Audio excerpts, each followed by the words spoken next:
What is up, everyone? Brandon Ferst, aka First Report, representing the First Off the Bench Podcast Network. Everyone comes off the bench. We are first. Welcome into another edition of the Changeup here on the network, breaking down everything Major League Baseball has to offer. We are essentially into week number 2 of the marathon that is the MLB season. With me, as always, my co-host. You can find Bryanna Winner at Winner12. How you doing today? I'm good. I'm glad the Angels are doing something. So yes, there's that. Yeah, I think both of our reports will be pretty cheery. Not like last week. Sorry? Not like last week. No. There won't be a ton of doom and gloom. Can't guarantee that will be the norm. I know we both want it to be the norm, but no guarantees there. But obviously, as I said, that Major League Baseball season is going into full swing now as we get deeper into April. So we are recording on the 20th of April here. Most teams have 12 to 13, 14 games under their belts. We're getting somewhat of an idea who's looking good, who's looking bad. We'll get to that in a bit, but we'll start kind of at the top with some news. I don't think it's a huge surprise, but it is newsworthy nonetheless. Jake Arrietta, one of the top pitchers for a time. I don't want to call him a generational pitcher. I don't think he was healthy enough to be considered that, but for a stretch of 3, 4, 5 years, Jake Arrietta was essentially kind of what Jacob deGrom is right now. Obviously, injuries hurt, but if you're in Chicago and you remember that team, Jake Arrietta, he was a big part of that. I think he had 2 no-hitters. He won a Cy Young there. Obviously, Bryanna, you have always got kind of an eye on the Cubbies. What are your thoughts, Jake Arrietta hanging up the cleats? I mean, we knew it was coming sooner or later because he just hasn't been the same as he was in that 2016 World Series. He was struggling just to stay with the team and struggling to pretty much just have any quality starts. And it's kind of where I'm seeing Clayton Kershaw go, maybe like in the next year or two. But I mean, good for him to be able to do it now rather than hurt his arm anymore. Yeah, it's I don't think he was up with the team. So that probably made the decision a little easier. But for him early in the season, if he really did, I think a lot of it comes down to the training, right? Or the regiment to when you're not signed right now.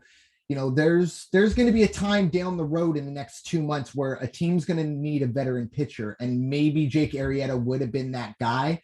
But that's a lot to stay healthy, to do those things. If I'm not mistaken, I'm almost positive he ended the year with the Padres last year. I don't know why I'm kind of blanking on that, but I think I kind of tuned out to the last 3 weeks of the season. If you're a Padre fan, you know exactly what I'm talking about. But anyways, for Jake Arrietta, obviously one of the the Hall of Fame talk. I don't know if we can go there. But that will be a discussion down the road. He'll probably be a Hall of Very Good. I don't think a Hall of Fame is something that will be in his future, but that won't diminish anything he's done in his career. Very solid career. He'll go down as one of the greatest Cubbies ever. All those guys on that team will be remembered in Wrigley for a very long time. But the Chris Bryants, the Anthony Rizzos, the Jake Arriettas, those are going to be the ones that are kind of at the top of the list when it's remembered there. So best of luck to Jake Arrietta, whatever he does next. But in terms of now, baseball is in the rear view mirror. Speaking of rear view mirrors, Freddie Freeman put the Braves in the rear view mirror last year, or at least this offseason, or maybe the Braves put Freddie in the rear view mirror. I don't know. Well, that's the story for another day, and really only they know the answer to that. But what we do know is for the first time in his career, Freddie Freeman faced the Braves. Obviously, Kenley Jansen, first time in his career that he faced the Dodgers as well. First at bat for Freddie Freeman. He hits a home run, much to the chagrin of probably every Braves fan. And in a little bit of a twist of fate, the next night, being Tuesday, the 19th of April, Kenley Jansen records the save for the Braves, recording the final out against, you guessed it, Freddie Freeman. That is baseball, folks. If I've ever seen it, it's just kind of the kookiness and the oddities of baseball. But the Braves did end the 7-game winning streak of the Dodgers. Unfortunately, we'll get to their success a little bit later. But Freddie Freeman, Kenley Jansen, kind of a nice little intermingling, there we go, of former and I don't know if we'll call them legends. Definitely for Freddie. I don't know if Kenley will go down as a Dodger legend, but obviously a fixture on that team that won just one championship. But Bryanna, what are your thoughts? Kind of the return for both Kenley and Freddie. I mean, the funny thing was that Freddie went 0 for 4. Yes, that's. I'm sure Braves fans enjoyed that one. Yep. I'm just surprised Kenley didn't choke. Yeah, it's for Freddie Freeman, obviously we all know his affinity for that city, and the feeling is very mutual. I assume Freddie Freeman's number will more than likely be retired when the time has come for the Braves, maybe for the Dodgers as well. Hopefully not, but as of right now, Freddie's looking forward with this new team. And Kenley's got to be thinking the same way. He's kind of lost in the shadows here. I know we're not big Kenley Jansen advocates, but for better or worse, Kenley Jansen was one of the more consistent closers the Dodgers have ever had. I mean, I know Gagne was dominant for a time, but that was 3 or 4 years. And then he kind of fell off the face of the earth, whether it was PEDs or injuries. That's another discussion. But Kenley might not have been the most automatic closer, but he was there. It seemed like he didn't ever seem to be injured, and he always seemed to pick up the ball for better or worse sometimes. So Kenley, he gets the save. I believe we have the rubber game of that series today. Don't quote me on that, but the Braves and Dodgers at some point more than likely finish up that 3-game set. Rematch, of course, the last 2 NLCSs so far. Right now, both teams have picked up a win in a much less pressurized regular season series. But with that, it is time to step into the winner's circle. As I mentioned before, it's a little. There's a little bit of there's some dancing going on in the winner's circle. It's not kind of that humdrum middle school awkward dance. We got some people on the dance floor now, so that's key. Hopefully, we keep it going. But to break it all down for us and give us a little more insight, Bryanna, the floor is yours. Well, first, tonight is the rubber match. Thank you. So I just looked it up. So after going 3-4 to start the season, they are now 7-5. They are actually tied with Oakland to lead the West, but it doesn't help that Seattle and Houston are half a game behind. So this next game is going to be very crucial. So since last time we spoke on Friday, they have gone 4-1. They beat the Rangers 3 times, 9-6, 7-2, 8-3. In Friday's 9-6 win, I know you're going to mention it anyway, it saw an intentional walk with bases loaded. This is the second of Madden's career and the third in the majors since 1950. I'll just pause there and let you say your piece. First of all, if it's any other manager, maybe besides like 1 or 2 others, I would be, oh my gosh, this is the worst thing, blah, blah, blah. But it's Joe Madden. I mean, how do you second guess it? And they won. And how do you second guess that guy? It's just, for me, apparently Corey Seager that Brandon sees is different than Corey Seager that Joe Madden sees, because Joe Madden looks and goes, there's a 50% chance this guy drives in 2 runs right here. I mean, that's the only thing, right, that you could be thinking in that situation. I don't necessarily look, Corey Seager is a good baseball player, but that's essentially the Barry Bonds treatment, right? That's what it was. Now, the Barry Bonds thing was different. It was in the 9th. That was kind of crazy. But Joe Madden, was it the right call? Who knows? Like you said, the Angels won that game, so he could sit here and say it was. It was just very the eyebrow raiser. I don't know if you saw the video of Mike Trout putting it together, or at least looking and then having that kind of, wait, what? I mean, he's the one who should be getting that treatment. But look, Joe Madden did what he did. He's that guy forgets more about baseball than I'll ever know. So who am I to second guess him? But it was definitely an interesting decision, but it worked out. So all's well that ends well. And if you think about it, people will bunt with bases loaded. I know I've had to do a suicide squeeze with bases loaded, and I was doing it lefty, which was not my strong suit. So, but I still got it down and we all were safe. So that worked out. But that was the only time I've ever had to do that in my life. And I would not recommend that type of pressure. And whatever Ohtani did to his bat seems to have worked, because in that 9-6 game, he homered twice. And unfortunately, I did not have him in my fantasy lineup because he was struggling for those days prior. So I'm like, okay, I'm going to just give him a day and see what he does. And then that happens. In the 7-2 win, Ohtani had another home run. And the 8-3 win, I know you were concerned. I'm like, yeah, he's been hurt worse. Trout did get hit with a pitch. He's listed as day-to-day, but their x-rays were negative, so we're good. And then yesterday, after losing to the Astros in the first game, we did beat them 7-2, and I still didn't have Joe Adell in my lineup, and I'm regretting that at the moment. So the Angels are going to finish up their series with the Astros today, and it's going to be Ohtani versus Odorizzi on the mound. So we'll see how that works, because right now Ohtani is 0-2. So we'll see. And then they have the Orioles from Friday to Sunday and the Guardians Monday to Thursday. And I didn't say it. Very nice. Very nice. I don't think we've messed or slipped up too much, if any. So keep that going. I think we learned our lesson with the football team on the NFL side of things. But, looking at that schedule for the Angels, obviously you want to get the win today with Ohtani on the mound. But they also needed to at least get a little bit more of a lead over Seattle and Houston. Yeah.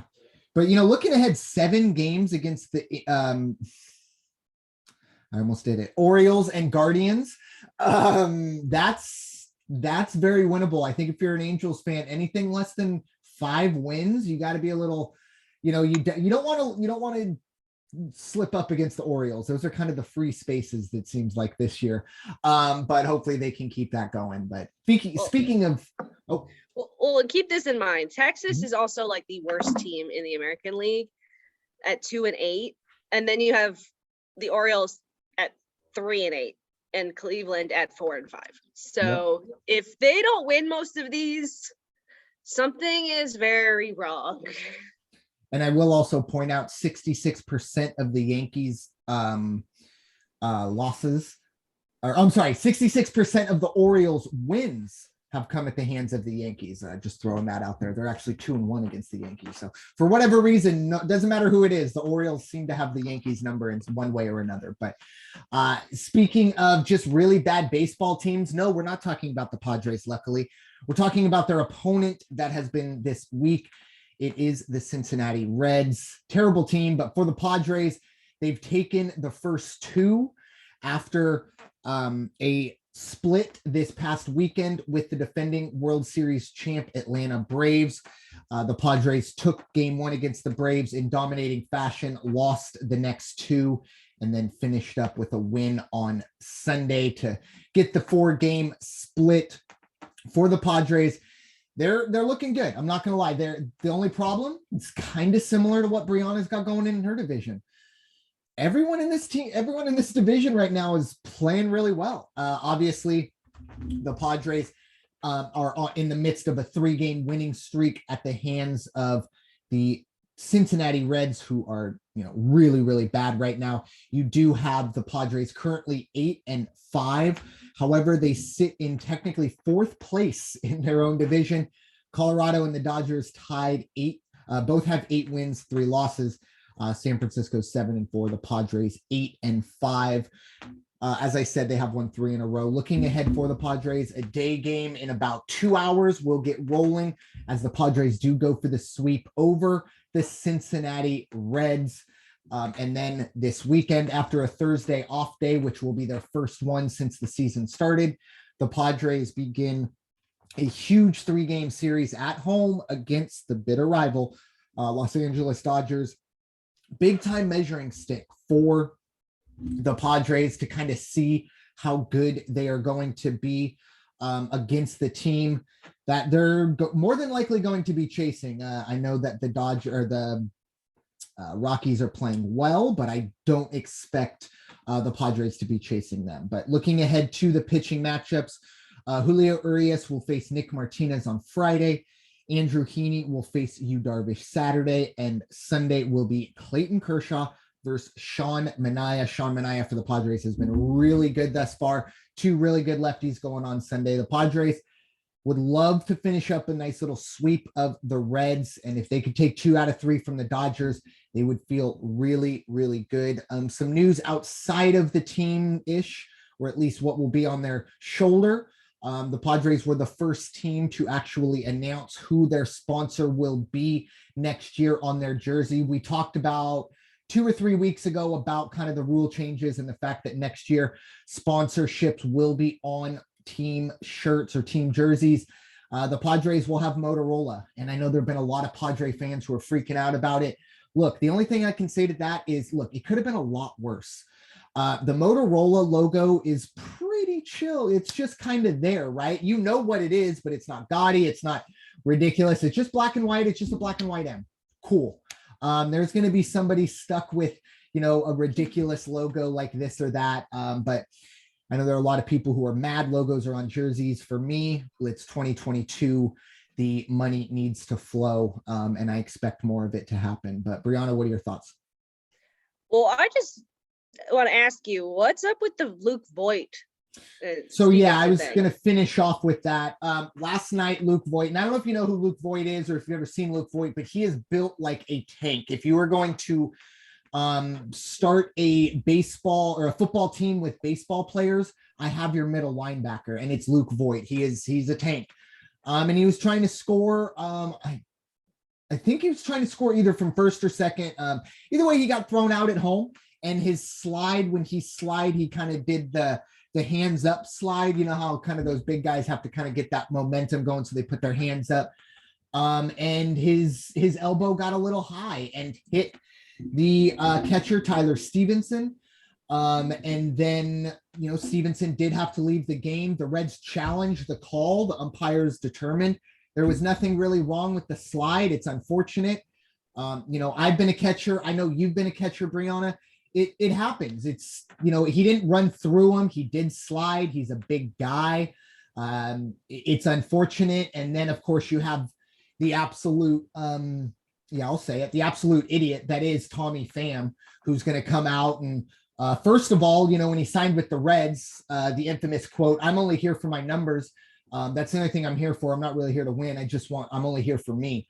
Started the season 1 for 26. So good on you, bud.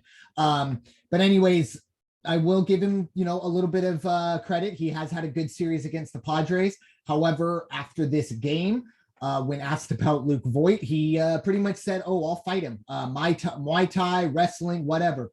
If he wants to scrap, we'll scrap." And it's ridiculous. It's unnecessary in my mind. I mean, it is Tommy Pham. He wants to be the villain. Tommy Pham is, for whatever reason, has this chip on his shoulder. I think he believes he's a Hall of Famer. He's kind of like that ring in a Cracker Jack box that that it was bought at Tiffany's. Like, he just needs to kind of know who he is. He's not a very good baseball player for whatever reason. He's still in the league. Shut up and enjoy it.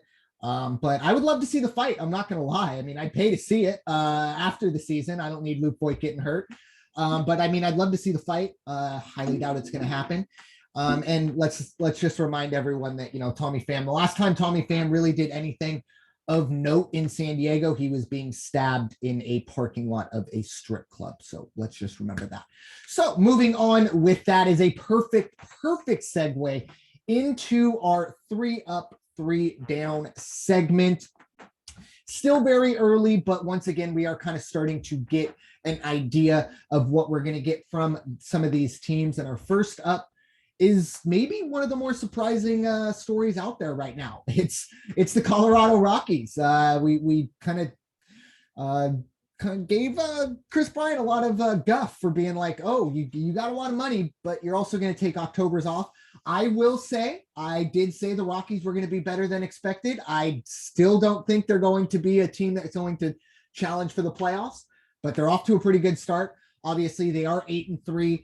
And I think one of the big things about it, their opening series, they actually took 2 out of 3 from the Dodgers. I think it was the 2020 year where the Dodgers didn't lose a series until the last series. And I think it was against the Rockies, but yeah, exactly. So it was a nice little bit of like, here the first series of the season, we beat them. So the Rockies have to be feeling good about themselves. Technically, they are in first place. I do also want to throw one more thing out there. The tiebreak system in baseball used to be game 163. That's no longer the case. We are never going to see a game 163 again. There are tie breaks out there. Feel free to go look them up. They're very mathematical once you get to like 3 and 4. But anyways, so we won't see that. But as of right now, the Rockies 8-3. They're looking okay. Still very early. But Bryanna, what are your thoughts? I mean, if you think about last year, though, they started off really strong and then fell off the wagon. So we'll see. But other Rocky news, Charlie Blackmon became the first active MLB player to endorse a sports book. Really? Interesting. Okay. Well, I don't think they announced which one yet. I was going to say that's an interesting one. I believe, I mean, it's the way we're moving right in that right direction. I think you see Caesars sponsoring in-game segments, things like that. It is what it is. It's Maxim Bet. Oh, wow. That's kind of that's not one of the big ones, but I've always liked Charlie Blackmon. I guess get the bag however you can. It'll be interesting to see if a sports book actually sponsors a team in terms of their on the shoulders or on the sleeve, I should say. I know FanDuel betting has their stuff everywhere, but for the Rockies, hopefully, Charlie can, not do what everyone would expect someone sponsored by a sports book would do. And I do apologize if Mike Gardner is coming through. He's decided to do a little trimming of my grass right outside my window. So we'll do what we can here. But moving on to the down, I already brought them up. It is the Cincinnati Reds. They are 2-10 currently. They have lost 8 in a row now as they lost last night. The Padres have given them 2 straight losses. They also got swept by the Dodgers. Bryanna, I think we both expected the Reds to struggle, but this badly, it's very, very interesting. What are your thoughts? I mean, we expected them to struggle, but we didn't expect them to be in dead last of that division. We expected it to be Pittsburgh. But there's still a lot of time, so we'll see. The Pittsburgh's 5-6 right now. I'm not going to lie. I was tempted to put them as an up, but there were a lot of other teams that were more, deserving. But yeah, the Pirates are looking okay, but the Reds, I think the biggest thing for them is the hitting. They can't hit for anything. So it's very, very unfortunate to see that for the Cincinnati fans. And they're like the worst team in baseball right now. So they are. Only team with double-digit losses. And I believe 4 of the last 5 games, they haven't scored more than 2 runs. That's not going to get the job done when you have the pitching staff they have. So moving on to our second up, it's begrudgingly the Los Angeles Dodgers. Look, they are 8 and I believe they're 8-3 now after losing to the Braves last night. They had previously won 7 in a row, obviously until last night, but they were on a tear. A lot of those wins in a row were compliments of those Cincinnati Reds, but I know it's unfortunate, but we got to talk about it. Bryanna, what are your thoughts? The Los Angeles Dodgers off to a good start. If you could see my rundown right now, you would see that after the column that you put column that you put there, I may have put a parenthesis just to make it a sad face because I don't want to see this. Yeah. But I mean, it's gonna happen, but we hate it. Yeah. There's not much more we can say. We hate it. Yeah, we hate it, but I don't think, I mean, we both expect the Dodgers to be either in the NLCS or the World Series. I wish it wasn't the case, but that's more than likely going to happen. We're both baseball fans and we understand But yeah, they're off to a really, really, really good start. Next up, we have for our second down a team that Bryanna has had a lot of fun watching her team beat up on, the Texas Rangers. They are 2-8 overall. And then the one thing that jumped out to me, only 1-5 at home. You got to at least be around 500 at home to get some sort of attendance figures like that. Speaking of attendance figures, another honorable mention for the down. The Oakland A's had 3,700 people in attendance last night. Not 37,000, 3,700. Yeah. Anyways, not great look there, but the Texas Rangers, they're 2-8. They look like they are going to be in for a long season, even if Corey Seager gets walked intentionally with the bases loaded from here on out. But Bryanna, what are your thoughts on a team you've turned into your own little personal punching bag? Let's be honest, they've been the AL West personal punching bag for the longest time. Yep. That's not going to change unless they can do something to their pitching staff. They're just lucky they got a run off of an intentional walk. And my team's probably never going to live that down, but it worked. Yeah. Got the job done. And that's the big thing right there is you might not agree with how Joe Maddon manages games or has his strategy, but he's one of the best to ever do it. And the way he's done it, it's very, very impressive. But yeah, for Texas, they are in for a very long year, I believe. And, for Corey Seager, enjoy no state taxes, enjoy that money, and enjoy October's off, because that won't happen. At least Chris Bryant can be over here saying, well, we're at least doing okay. Not Corey Seager. But then again, he got his ring. He probably doesn't really care anymore. So moving on to our third and final up of the podcast, it is still the New York Mets. They are 9-3 overall and have won 4 straight. This is a team that even without Jacob deGrom has a starter's ERA, I think, of 1.04. The last time I saw it, and this might have been 2 or 3 days ago, but their starting rotation has been really good. And then, of course, who's waiting in the wings. But Bryanna, what are your thoughts? The New York Mets, another team that got off to a quick start last year, and then we know how that ended. But they're looking like, as of right now, I believe they have the best record in the National League. Bryanna, what are your thoughts on the New York Mets? Well, the question's going to be, is anybody going to be able to keep up with them? Because we've seen the Braves haven't exactly done well. Washington's up there, but we don't know. Philly and Miami are struggling. So if anybody's going to unseat them, it's pretty much going to be the Nationals or the Braves, but I don't know if it's going to happen. The fact that the Mets are still going this way, and it's 3 straight, by the way, the fact that they're still going like this and they don't have their star pitcher and they lost another to the Angels, like, this is pretty damn good. Yeah, they definitely, and then obviously you have the checkbook that is Steve Cohen, who apparently just wants to buy everyone and just give money to everyone, which it doesn't always work, but it's your quickest way of turning your things around. And that's what we've seen with the Mets. But once again, I think both of us, I don't think either of us are buying World Series tickets for the Mets just yet. We saw it last year. The NL East mid-season was like a team that was 2 games over 500 was in first place. So they need to kind of build on this, like you said, and build some distance between the Braves. I don't think the Nationals will continue to compete. I do think the Phillies will improve.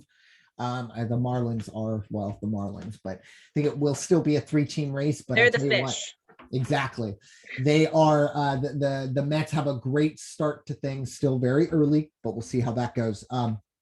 Our final down of the day, not a big surprise. How soon do you think it's going to be until we retire them from this list? I mean, I feel like we're probably 2 or 3 weeks away from retiring this team and the Orioles. And that's probably only going to be because last week it was the Orioles.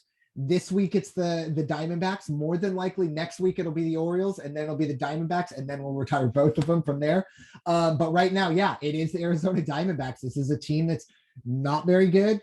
They're 3-8 overall, and once again, they won opening day on, I don't want to call it a fluke, but took advantage of the Padres not really having their bullpen set. and, winning it in the bottom of the ninth. But they're 3-8 overall. The big thing that jumped out to me, minus 26 run differential, only 11 games in. That could get nasty towards the end of the year. It could be worse. It could be Cincinnati's negative 31. You're right. You are correct there. Yeah. I was definitely just trying to find some, because I don't think, like I said, for Cincinnati, we didn't expect them to be good, but we didn't expect them to be the worst this early. I think we would have expected Arizona, unfortunately for them. Not really a whole lot to say about this team. Let's be honest. They're not good. We didn't expect them to be good. And like Bryanna said, they're more than likely only about a month away from being no longer mentioned on this podcast. Let's be honest. Well, let's be honest. How long till Texas is retired from this list? I feel like those certain teams right now, like the Pirates and Texas, they're good for a little while, because right now the target's going to be Cincinnati, Arizona, and Baltimore for a little bit. But we might only have like 4 teams we can choose from for the Downs by the end of it, the way it's going already. But what are your thoughts with, I've already forgotten who they are. I've already forgotten. Arizona Diamondbacks. They are a forgettable team. Bryanna, thoughts? It's Arizona. There's nothing more to say. Yep.